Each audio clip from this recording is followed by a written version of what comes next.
Hi, Sandra here, the Misophonia therapist, and in today's video I'm going to be talking a little bit about the link between misophonia and depression or just low mood. I see a lot of people who come to see me and they say that they need help with the misophonia. But my style of therapy very rarely focuses on the actual misophonia or the sounds. And that is because I believe that it's not really the sound that's the problem. It's what the sound can represent to a person. So, for example, if you have been experiencing your misophonia trigger emotion, whether that's rage, anger, disgust, to a certain sound, then you are probably going to have taken certain steps to avoid ever being in a position where you might hear that sound.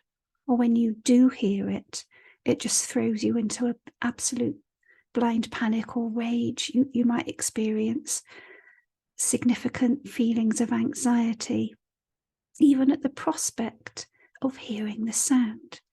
Now, many people with misophonia, as a result of their condition, experience low mood and depression. It can be incredibly overpowering, this feeling that you have just lost control of your life, that you have no agency, that you can't do the things that you desperately want to be doing because you might be exposed to the sound that triggers you. And if you're living a very constricted life where you are not spending time with the people you love as much as you would like to be, especially doing the day-to-day things like having meals or going out with friends for dinner or going to the cinema, or even finding somebody significant to spend the rest of your life with, in other words, a relationship. So when people who have misophonia say they want help with the misophonia itself, what I have found in my practice is that more often than not, there is a level of anxiety, depression, or low mood. And it's, again, quite a chicken and egg situation. So is it the misophonia that creates this depression, or is the depression and low mood fertile ground for more extreme experiences of the trigger sound? Still, so little is known about exactly how misophonia is created in the mind, whether it's neurological, physiological, psychological.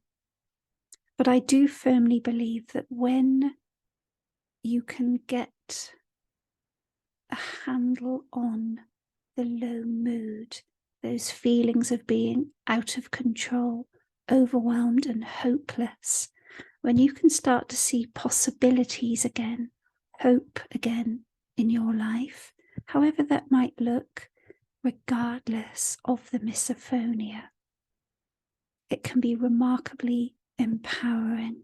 And that is a big part of what I do. I try to help people see beyond the trigger, beyond the misophonia, to look at life in a more holistic way. And sometimes what people have discovered is maybe it isn't the misophonia that's creating the depression as much as they thought. It could be other things.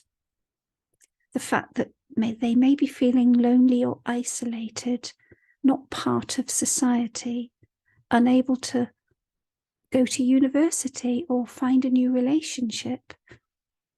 Sometimes it's really worth just having a look at life as a whole. And if you were to take the misophonia out of the equation, would life be perfect? Chances are it probably wouldn't be. So I hope you found this video to be helpful, and I will be back again tomorrow.